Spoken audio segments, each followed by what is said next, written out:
Querido, querida, eu quero fazer uma leitura do salmo que embala esse momento litúrgico, né? O Salmo 27, versos de 5 a 11. E eu já separei aqui, vou ler para você. Olha o que diz o Salmo 27, antes da gente fazer a leitura do texto bíblico que a gente vai fazer a reflexão.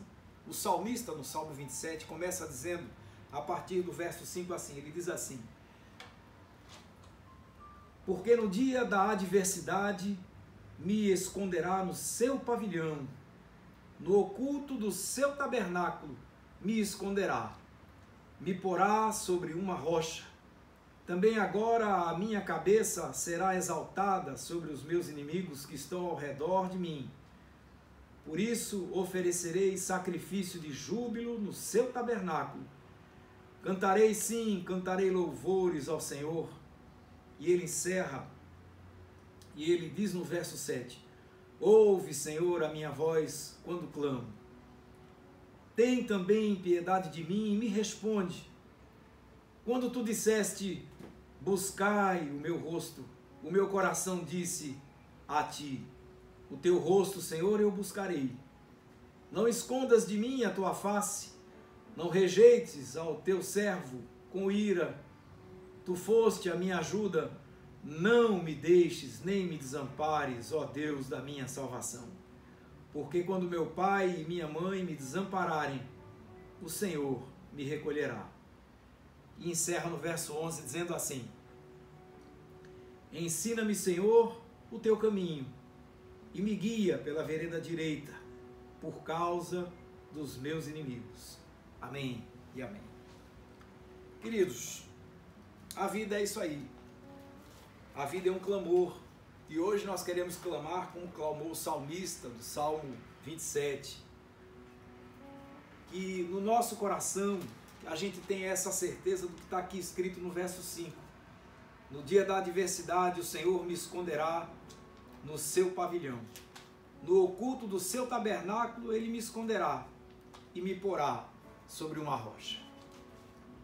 Meu irmão, eu não sei o que você tem enfrentado nesses dias e nem preciso saber porque Deus sabe, mas de uma coisa eu tenho certeza, de que esse Deus maravilhoso esteve, está e tem estado conosco todos os dias para nos amparar nos momentos de adversidade, nos momentos de luta. Todos nós, irmãos, estamos aqui hoje com muitas marcas, marcas das batalhas, marcas das intempéries, eu vou chamar de acidentes, mas a palavra não é bem essa, certo? Das circunstâncias da caminhada, porque tem hora que a caminhada é de fato aquela areinha fofa, fresquinha, de fato tem horas em que a gente está andando sobre a grama, mas também tem hora que parece que a gente está andando sobre espinhos, né? Tem hora que a gente olha assim e a gente se vê andando sobre um solo cheio de pedras, e pedras que onde não é muito confortável caminhar em cima. Tem pedrinhas que dá para a gente andar. Quem já andou em cima de pedra, de brita, sabe. Tem brita que dá para você caminhar em cima, tem brita que dói, tá certo? Então, querido, querida, eu que não conheço nada disso, eu quero celebrar hoje com você esse Deus que nos socorre na hora da adversidade. Desse Deus maravilhoso que está bem atento ao nosso sofrimento, que está atento às nossas questões. Então eu quero hoje pedir a você, querido, querida, que está aí sofrendo, achando que Deus largou você de lado, que Deus parece que está se esquecendo da gente. Eu quero que você sossegue seu coração e aquiete, certo? Se aquiete, aquietai-vos, porque eu sou teu Deus, né? E vamos deixar Deus trabalhar, vamos deixar Ele fazer a sua vontade, e na sua soberana vontade, Ele sempre tem o melhor para todos nós, amém?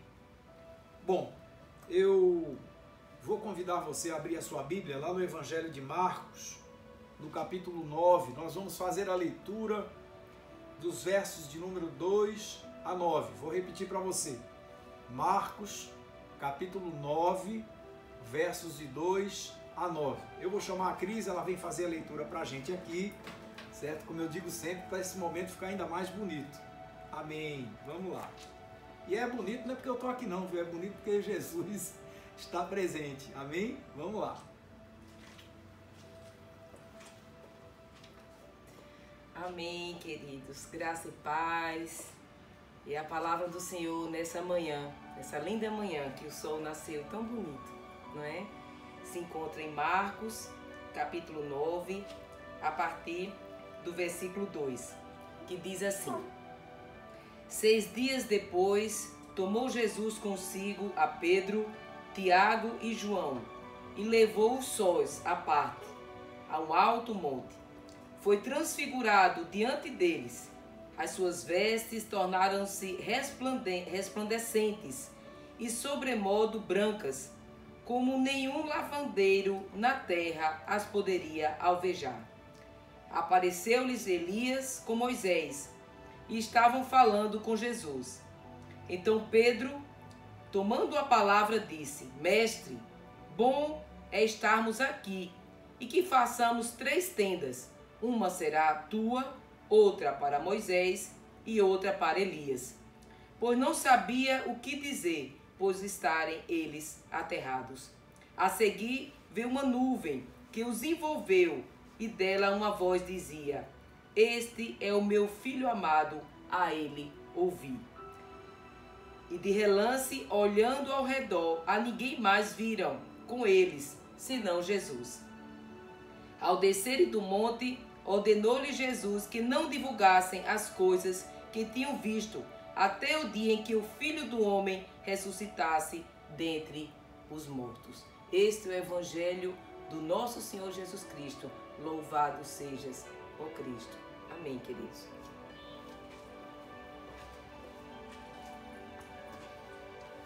Amém, queridos. Amém. Prestou bem atenção na leitura? Vamos lá.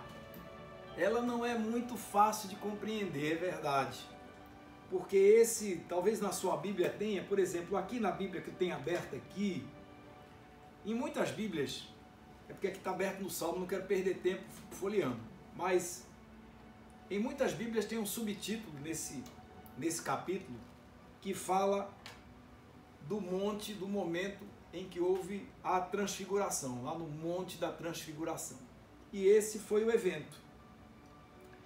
Jesus tomou consigo alguns discípulos, em especial o Pedro, o Tiago e o João, e os levou, segundo diz a palavra, a sós, em particular até um alto monte, e ali houve esse momento místico, mágico, extraordinário, em que subitamente eles se veem diante de uma visão, e essa visão foi uma visão extraordinária, resplandecente. As vestes de Jesus ficaram brancas, e diz a palavra, mais brancas do que a roupa mais bem lavada se pudesse conseguir chegar. Era um branco resplandecente extraordinário, e as vestes de Jesus elas brilhavam, branquinhas, e juntamente com Jesus apareciam a figura de Moisés e de Elias. E aí, irmãos, eles ficaram maravilhados ali. E é engraçado, eu li esse trecho várias vezes, interessante. Pedro sempre foi muito ousado, ele sempre foi muito atirado. E mais uma vez, Pedro, quando viu aquilo tudo, antes de ouvir qualquer coisa, ele já se adiantou. Pedro era um cara extremamente proativo, que nos ensina muitas coisas na igreja. Amém, é verdade. A igreja sempre precisa dessa proatividade, desse jogar-se adiante, certo? Para dar o próximo passo. Ele até se arriscava um pouco nesse aspecto. A igreja também tem que aprender com isso, tá certo? Para que a igreja saiba se arriscar nas horas certas, para dar sempre o passo certo. Mas na direção do Senhor Jesus as coisas caminham bem, mas vamos lá, certo? Ou seja, Pedro de alguma maneira nos ensina essa ousadia, né, santa, amém. E aí Pedro faz o quê? Ele chega lá e diz assim: Senhor, vamos fazer aqui uma tenda, certo? A gente faz uma tenda para você, para Moisés e para Elias, e a gente fica aqui nessa bênção, certo? E aí né? Tá aí no verso 5, né? Vamos fazer uma cabana para, né? Uma para você, uma para Moisés, outra para Elias. E aí diz a palavra aqui no verso 6 que Pedro estava falando isso sem saber, sem entender, né? Ele estava sem entendimento, ele não estava entendendo o que estava acontecendo ali, o que significaria aquela visão, certo? E aí vem uma nuvem do céu, envolve aquele momento, né? Além de toda aquela resplandecência, vem uma nuvem sobre eles e os cobre, e nessa nuvem ouve-se uma voz, a voz do Criador, dizendo assim, da mesma maneira como falou lá no batismo de Jesus, e ele disse assim: este é o meu filho amado, a ele ouvi, certo? É o que a igreja tem que fazer hoje, é o que a gente está falando para o mundo hoje, as palavras do Senhor, ide por todo mundo e pregar o evangelho a toda criatura, ensinando-os a pregar, ensinando-os a viver tudo aquilo que eu vos ensinei. Então, irmãos, o momento é da gente ouvir a palavra de Deus. O momento é da gente pregar a palavra de Deus. E aí essa voz diz, prestem atenção no que ele diz. E aí não se ouve mais nada, de repente foi só isso. O momento foi esse, um momento rápido, não foi nada muito, certo? Longo. Se houve alguma conversa que não está relatado absolutamente, porque não é digno de nota. Então, esse momento ele passou. E aí, de repente, quando ouve-se essa voz, eles olham de lado e não viram mais ninguém. Só viram Jesus com eles. E aí, depois desse momento, eles desceram do monte. E aí, qual foi a recomendação de Jesus? Não contem nada do que vocês viram, até que o Filho do Homem ressuscitasse dentre os mortos.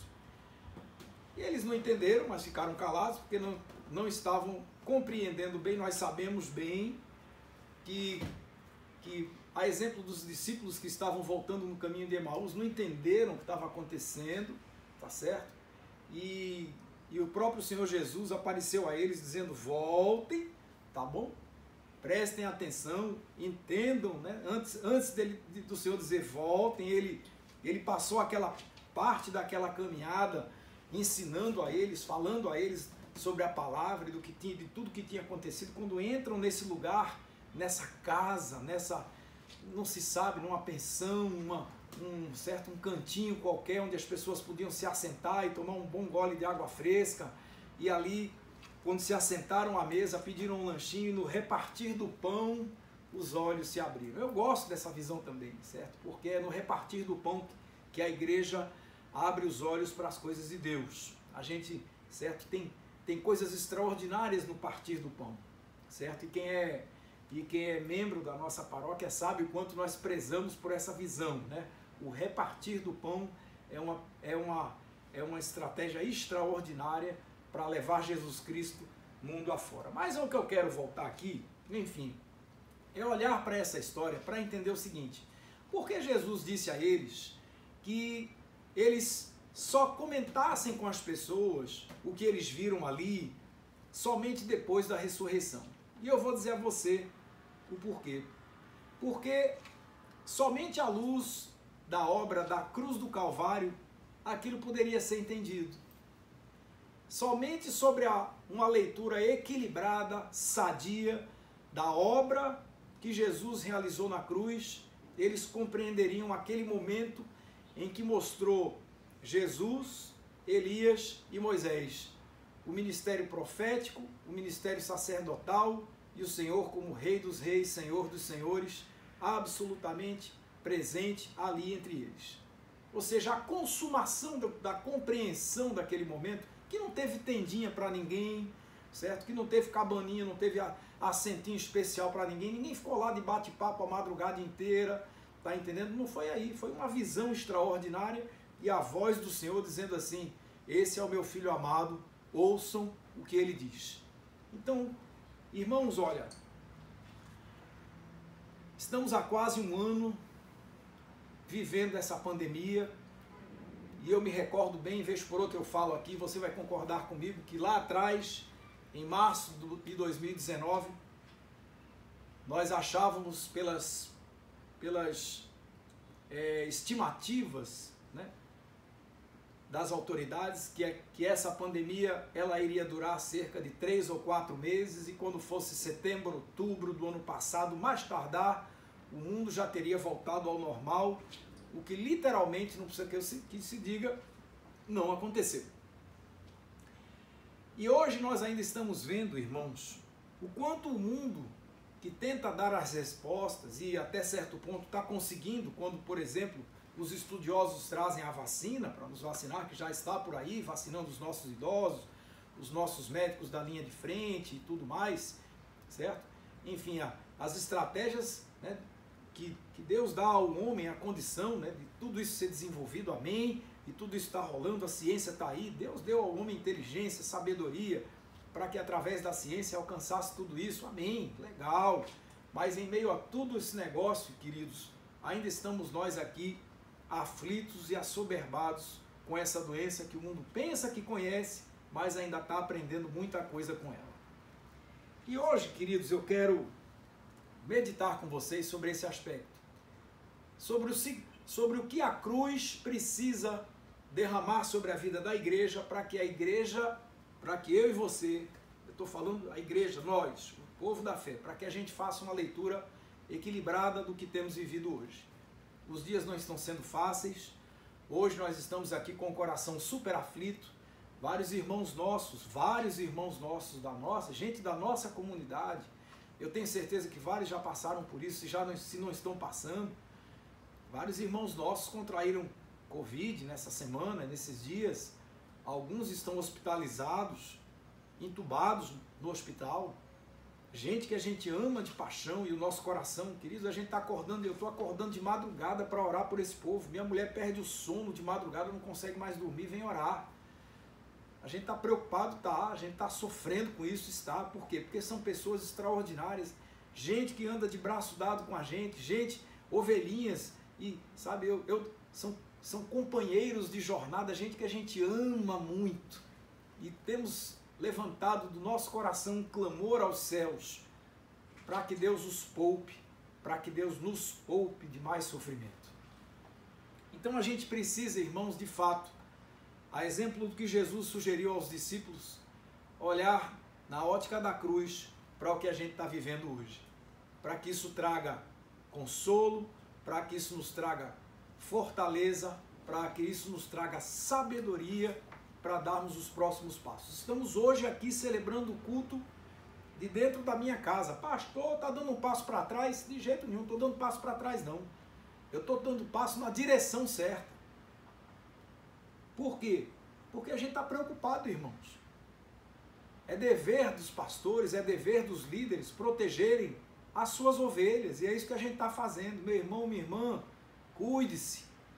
Siga cuidando, mas não se esqueça daquilo que a cruz já fez por você. Vamos aprender, vamos entender o que a cruz faz conosco? Primeiro, irmãos, vamos entender que na cruz e através dela, nós adquirimos maturidade para suportar as perseguições do mundo. Viu? O mundo está passando pela pandemia, o mundo tá sofrendo tudo isso, certo? Mas a gente precisa entender que o mundo ainda é mundo.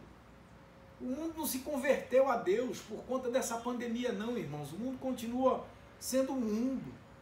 O mundo continua aquele mundo pelo qual Jesus de Nazaré morreu. O mundo continua sendo o mundo no qual nós, a Igreja do Senhor, estamos inseridos e não somos melhores do que ninguém. Nós somos cheios de defeitos, nós somos muito atrapalhados. Mas apesar de nós, o Espírito de Deus resolveu, escolheu. Não foi você que escolheu, não, foi Ele que escolheu trabalhar com gente atrapalhada, feito eu e você, para falar desse amor extraordinário, para publicar o mundo afora, para cumprir a nossa missão de ir por todo mundo e viver e pregar o Evangelho a toda criatura. Então, na ótica da cruz, sobre as lentes da obra da cruz do Calvário, a gente vai entender as perseguições. O mundo continua cheio de gente perseguida, literalmente perseguida por amor ao Senhor Jesus de Nazaré. No capítulo 2 do Evangelho de Lucas, Jesus diz lá no verso 12, dizendo assim: antes de todas essas coisas, vão lançar mão de vocês, vão vos perseguir, vão entregá-los nas sinagogas, vão colocá-los nas prisões e vos conduzirão à presença de reis e presidentes. Por quê? Por amor do meu nome. Irmãos, o mundo continua assim. Essa semana eu estava acessando aqui uma página da internet e eu vi uma coisa linda, um casal que Deus guardou, mas eles tinham 80 anos de casados. Sabe o que é isso? 80 anos de casado. Eu não sei nem o nome dessa boda, qual é, se é de diamante, eu acho que nem sei se tem nome para isso. Pois é, 80 anos de casado. Casal lindo, contou ali uma breve história que se conheciam desde a adolescência, se apaixonaram, se casaram, foram felizes e ambos contraíram Covid. Foi um para o hospital, o outro para outro.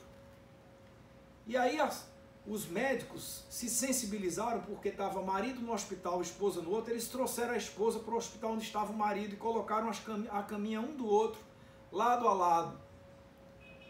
Estavam sozinhos e ali ficaram juntinhos, e esse momento foi registrado na fotografia que aparecia na reportagem, e disse ali que pouco tempo depois ele faleceu e logo em seguida faleceu ela também. E o último encontro deles foi ali, naquela cama de hospital. Eu coloquei ali um comentário dizendo que esse casal era um testemunho belo, belíssimo do amor de Deus, e parabenizava a equipe médica pela sensibilidade de proporcionar a esse casal, que podia ter morrido um solitário num canto, ela solitária no outro, e proporcionar esse momento para os dois e para a família, e como um testemunho bonito para mim e para você hoje, é verdade. Aí alguém foi lá e me respondeu dizendo assim: olha, eu não estou vendo nada de amor de Deus aí. Por quê? Porque Deus não existe. Pois é. Eu, não me dei nenhum trabalho de responder isso, porque no espaço não tinha uma contra-resposta, não tem problema, mas eu não sei nem o nome da pessoa, porque tudo é um codinome lá, enfim. Mas por esses a gente tem que orar. Ou seja, o mundo que a gente tem vivido hoje, irmãos, ainda é esse mundo das pessoas que quando ouvem algum testemunho, algo da parte do Senhor, essas pessoas avançam para cima da gente para declarar em alto e bom som as suas convicções. Assim como nós também falamos para as pessoas amorosamente das nossas convicções. Não queremos agredir ninguém, com a certeza de que Deus nos ama, com a certeza de que o Senhor está conosco. Tem uma frase de Benjamin Fernando que diz o seguinte, que a perseguição é um dos sinais mais seguros da autenticidade do nosso cristianismo. Então, irmãos, meu irmão, minha irmã, se você foi perseguido ou tem sido perseguido por conta da sua fé, por conta do seu amor a Deus, descanse, porque tem um aspecto precioso que a ressurreição de Jesus de Nazaré comunica para mim e para você. E que aspecto precioso é esse? É o fato de que nós somos perseguidos, é verdade, mas jamais desamparados. Eita, coisa boa! Está lá em 2 Coríntios 4, verso 9. Somos em tudo atribulados, mas não angustiados. Estamos perplexos, mas não desanimados. Certo? Perseguidos, mas não desamparados. Abatidos, mas não destruídos. Meu irmão, minha irmã, na nossa caminhada, Deus nos ampara. Amém? Deus nos ampara. É por isso que eu tenho acordado de madrugada e orado pelos meus irmãos que estão, vários estão em casa se recuperando da virose e outros estão no hospital, é verdade. E eu estou clamando a Deus para que a saúde deles seja restaurada completamente e o Senhor continua para que Ele derrame desse amparo precioso, renovando as nossas forças, porque é isso que Deus faz com a gente, irmãos. Deus nos ampara, renova as nossas forças. Se você está cansado, se você está achando que o mundo está lhe engolindo, a palavra de Deus nos diz, não fui eu que mandei você? Esforça-te, querido, esforça-te, querida, tenha bom ânimo. Por quê? Porque o Senhor Jesus de Nazaré venceu o mundo. Então, querido, querida, cansaço faz parte da caminhada, faz. Mas eu gosto desses versos lá de Isaías 40, quando ele diz assim, lá no verso 28, 29, ele diz assim, não sabes tu que o eterno Deus, Criador dos céus e da terra, nem se cansa e nem se fatiga? Deus nem se cansa e nem se fatiga. Não se pode esquadrinhar o seu entendimento. E termina esse trecho dizendo assim, ele dá forças ao cansado e restaura as forças ao que não tem nenhum vigor. Eu gosto desse verso, irmãos, porque eu não sei você, mas tem hora que eu estou para lá de esgotado, estou cansado que só, estou muito cansado. Eu estava conversando com a igreja um dia desse, pregando, dizendo, queridos, essa semana eu senti um misto de ansiedade e cansaço que eu não entendi o que estava acontecendo. E quando eu disse isso para minha esposa aqui em casa, não demorou muito, ela veio com um chazinho para mim, está aqui para você se acalmar. Porque, olha, tem os sentimentos que vão assoberbando o coração da gente, o peito da gente, vão enchendo e a gente não sabe o que está acontecendo. Por quê? Porque o nosso corpo, a gente está ligado, está interligado com o nosso derredor. E a gente fica ansioso ao mesmo tempo. Nós ficamos, para usar uma expressão bem nordestina, a gente fica agoniado para ver as coisas se resolverem, é verdade. Mas a gente precisa entender que a vida não é um fast food. A vida não é você se apresentar no balcão e em poucos minutos resolver seu problema. Não é assim. Tudo tem que ser no tempo de Deus. Tá certo? O apóstolo Paulo, ele foi muito perseguido por pessoas que o amavam, por pessoas que andaram com ele. Paulo era um fariseu convicto, um sábio, criado e doutrinado aos pés dos melhores mestres de Israel. E quando ele converteu-se ao Senhor, passou a se tornar persona non grata. E por onde ele andava, as pessoas tentavam contra a vida dele. Mas em todas as suas tribulações, ele nunca deixou de ser amparado por Deus. Amém? E ele tem uma frase aqui, quando ele escreve aos Coríntios, na sua segunda carta, ele diz assim: é grande a ousadia da minha fala para com vocês, e grande o meu orgulho a vosso respeito. Olha, irmãos, eu já estou cheio de consolo, transbordo de alegria em todas as nossas tribulações. Olha, irmãos, parece coisa de louco, né? É verdade, parece, mas não é. Paulo olhava para as tribulações e transbordava de alegria. Por quê? Porque ele sabia que de alguma maneira e por todos os caminhos Deus o estava amparando. Porque ele diz assim no verso 5, porque mesmo quando a gente chegou à Macedônia, a nossa carne não teve sossego nenhum. Antes em tudo, vê o que ele diz, em tudo fomos atribulados. Temores por fora, combates por fora e temores por dentro. Olha lá. Ou seja, o Paulo está dizendo, o tempo todo foi aperreio, o tempo todo foi, sabe, foi luta, foi... Mas ele diz no verso 6, mas Deus, que consola os abatidos. Olha, Paulo se sentia abatido também. É gente como eu e você. Deus que consola os abatidos, nos consolou com a vinda de Tito. Meu irmão, minha irmã, Deus está amparando a gente. Olhe bem ao seu redor e veja a quantidade de pessoas extraordinárias que Deus colocou bem ao seu redor, bem do seu ladinho. Se você ainda não se deu conta disso, abra seus olhos para você ver os amigos extraordinários que você tem. Talvez você tenha poucos, que talvez os dedos de uma mão só sejam muitos para contar, mas você não ficou sozinho. Deus encorajou e deu suporte, deu amparo a Paulo através do seu amigo Tito. Por quê? Porque Deus nos ampara, irmãos. Deus supre as nossas necessidades e Ele está atento. É por isso que Jesus diz lá no Evangelho de Mateus, lá no capítulo 6, Ele diz assim, queridos, não fiquem ansiosos quanto à vossa vida, pelo que vocês vão haver de comer, de vestir, de beber. Ora, será que a vida, certo? Muito mais do que o mantimento? Não é o corpo mais do que a roupa, né? Eu hoje, antes, estava meditando aqui pela manhã, eu ia trazer uma camisa minha penduradinha num cabide, bem bonitinha. A camisa é linda, é verdade, mas ela pendurada no cabide, ela não significa nada, é só uma camisa bonita. Ela só ganha sentido quando eu visto essa camisa e vou passear com a minha família, vou para algum lugar com ela, olha que camisa bonita. Pois é, ela só ganha sentido quando ela está vestindo alguém, entende? Então, o que é mais importante, a camisa ou você? Você é muito mais importante. O que dá sentido à sua roupa é você, querido, querida, tá certo? E aí Jesus, quando diz isso, olha as aves do céu. Elas não plantam, não colhem, nem ajuntam em celeiros, certo? Mas, no entanto, o vosso Pai Celestial as sustenta, as alimenta. E Ele diz assim, será que vocês não têm muito mais valor do que elas? Olha. Então não andem por aí inquietos, dizendo o que a gente vai comer, o que a gente vai beber, o que a gente vai vestir. Por quê? Porque aqueles que não conhecem a provisão de Deus andam preocupados com isso. E aí Jesus termina lá no verso 33, diz assim, buscar em primeiro lugar o reino de Deus e a sua justiça, e tudo isso, todas essas coisas vos serão acrescentadas. Amém? Querido, querida, descanse. Deus está provendo todas as coisas que você precisa. Não desista do caminho, não desista da luta, porque as pessoas estão perseguindo você, certo? E saiba que o Evangelho nos garante, quando o Evangelho de Mateus diz lá no capítulo 7, eu gosto desse verso, Mateus 7,7, pedi e dar-se-vos-á, buscai e achareis, batei e vos abrirá, porque todo aquele que pede, recebe, ao que busca, encontra, e ao que bate, se abre. Meu irmão, minha irmã, nós temos um Deus maravilhoso, que está bem atento às nossas necessidades. Amém? As pessoas podem até se esquecer do seu nome, mas jamais se esquecerão do seu testemunho, do testemunho da graça de Deus na sua vida. Amém? Então é isso. Segundo aspecto importante, que a cruz nos ajuda a enxergar o mundo, certo?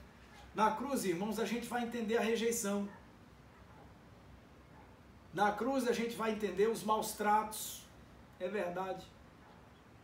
Dia desse estava assistindo a TV e vendo as pessoas, né, o volume de casos de agressões na família. Por quê? Porque muita gente está ansiosa, está preocupada, e a gente até entende.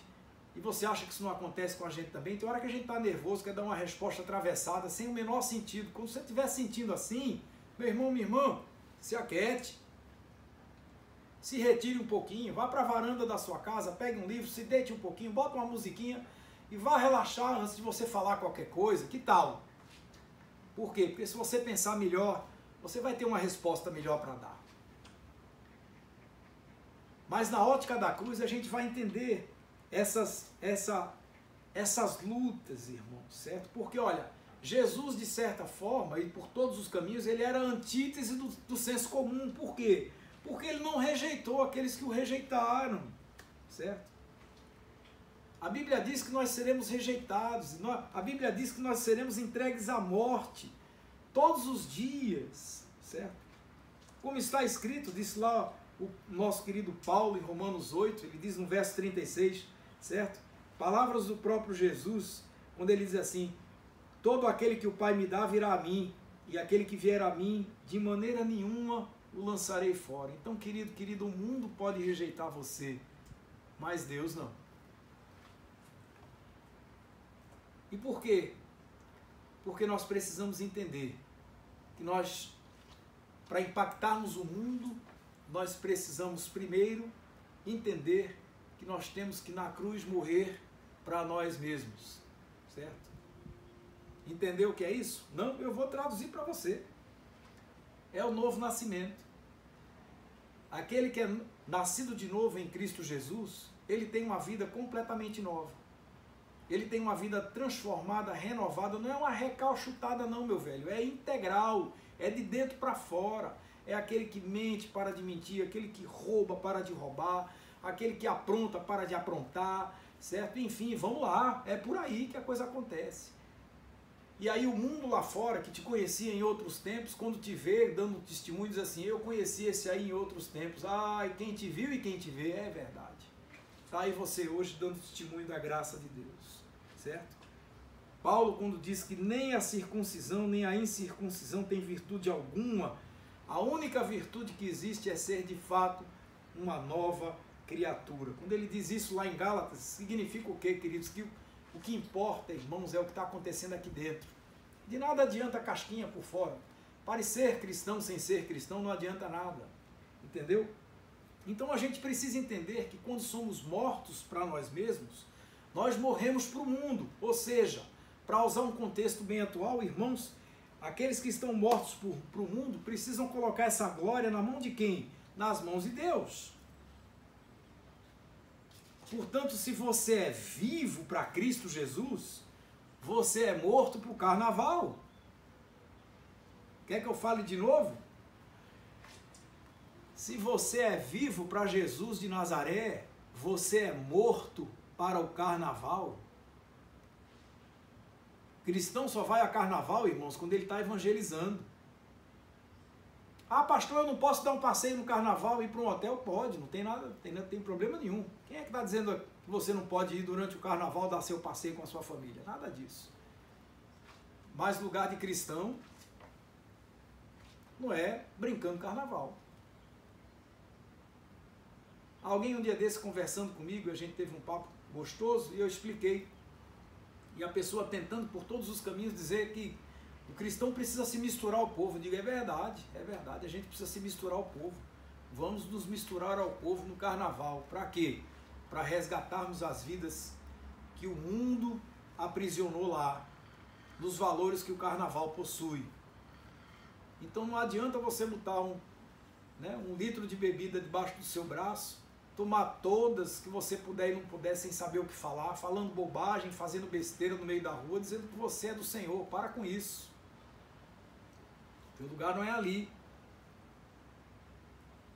O que você vai fazer no carnaval? Você vai evangelizar. Aí eu louvo a Deus pelos ministérios espalhados mundo afora, que agora nem estão acontecendo, porque as festividades do carnaval estão canceladas. Eu não vou falar muito sobre isso, mas o ano que vem, se essa festa acontecer, eu digo se, não sei se vai, certo?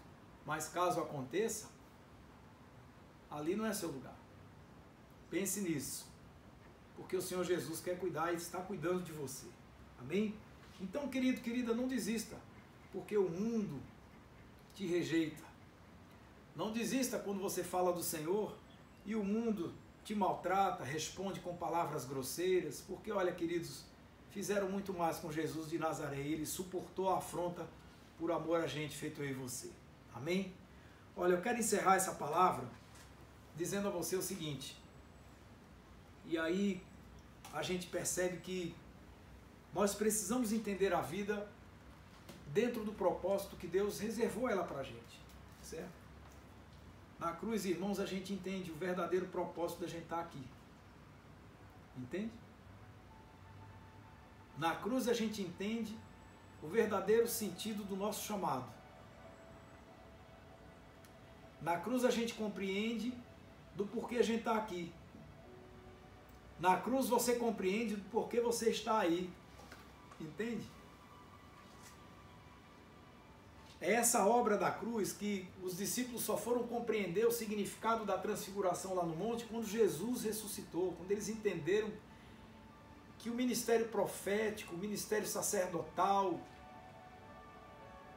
e o ministério de Jesus como rei, estava tudo ali reunido, todos eles reunidos ali numa pessoa só.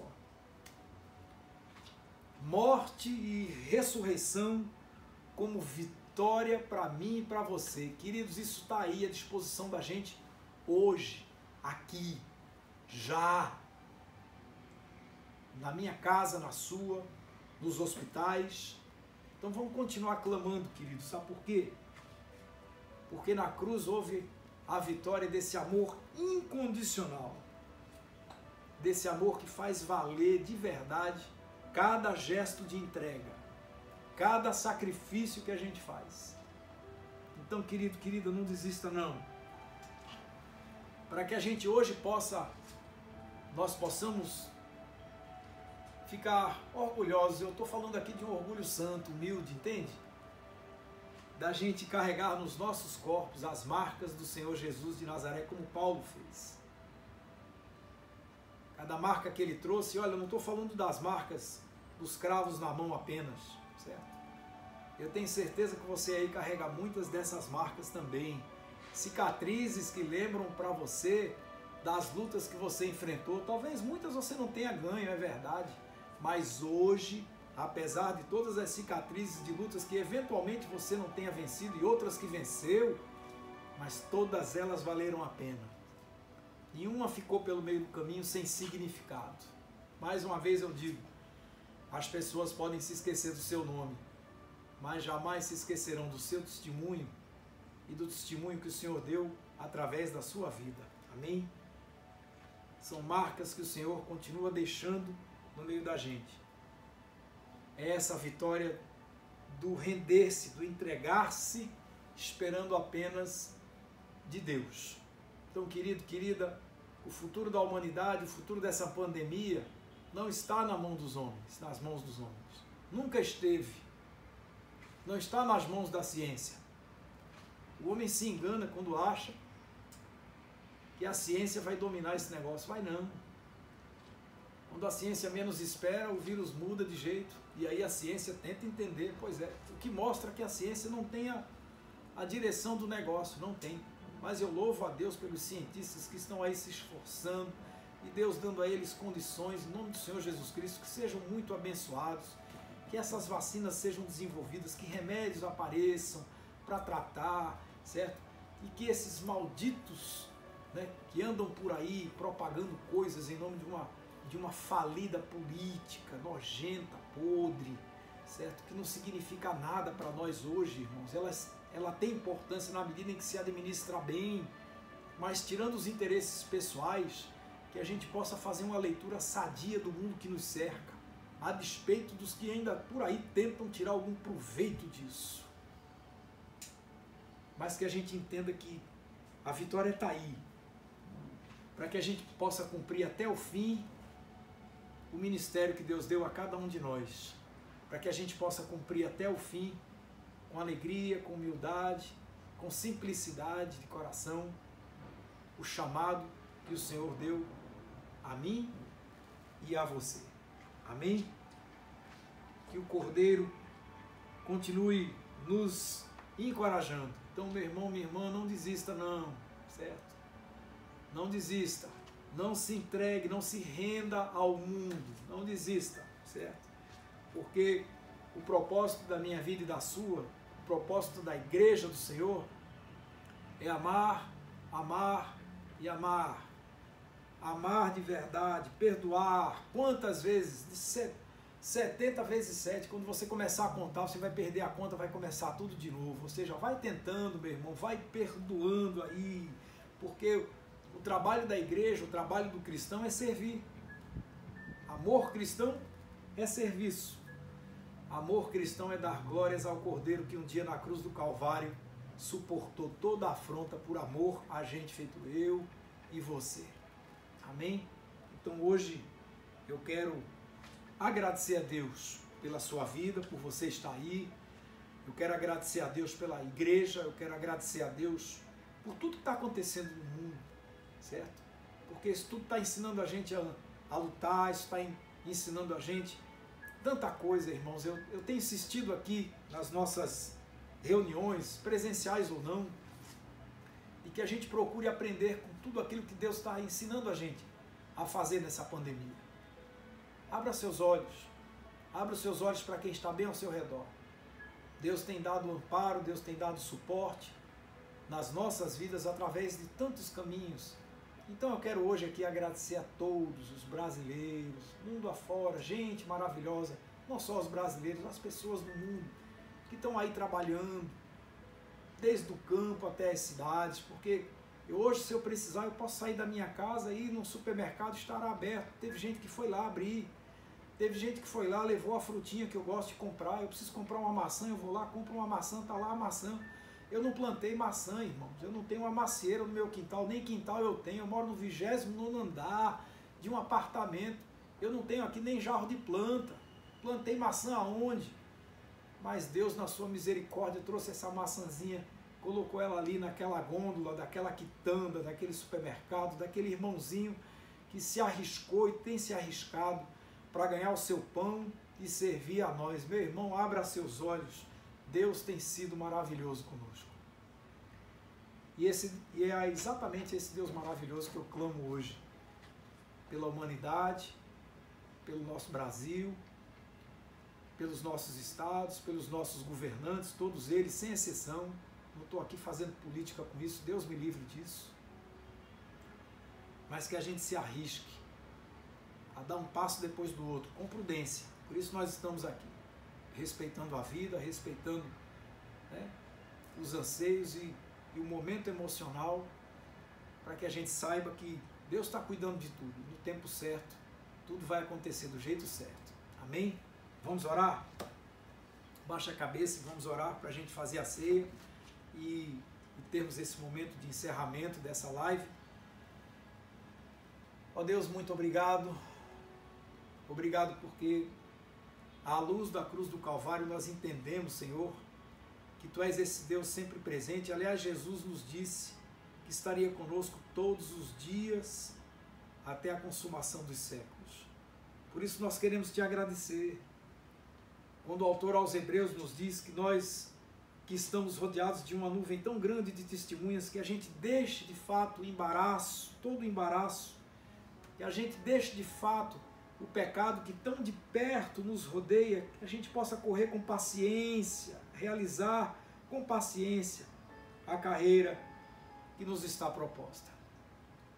Para que a gente de verdade olhe para o Jesus de Nazaré, o autor e consumador da nossa fé, o qual pela alegria que estava proposta a ele, ele suportou a cruz, desprezando toda a afronta e assentou-se à destra do trono de Deus. Obrigado, Senhor. Obrigado por tudo isso. Obrigado pelo Teu suporte. Obrigado pelo Teu amparo.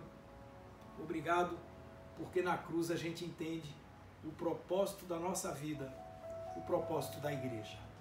E aqui nós oramos e clamamos pela vida de cada um dos nossos irmãos de uma forma toda especial, pelos nossos amados que estão enfermos e que nessa semana se internaram, Senhor.